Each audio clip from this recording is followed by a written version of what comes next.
اليوم جبت لكم عشيوه سهله بزاف، غادي نحضروها بمكونات جد جد بسيطه.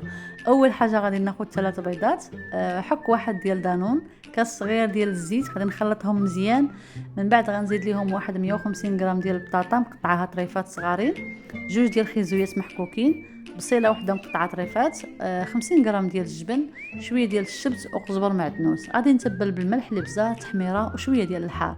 صافي غادي نخلط هادشي كلشي مزيان. غادي نزيد ليهم واحد 200 غرام ديال الطحين وخمارات الحلوى وحده، ساشي واحد.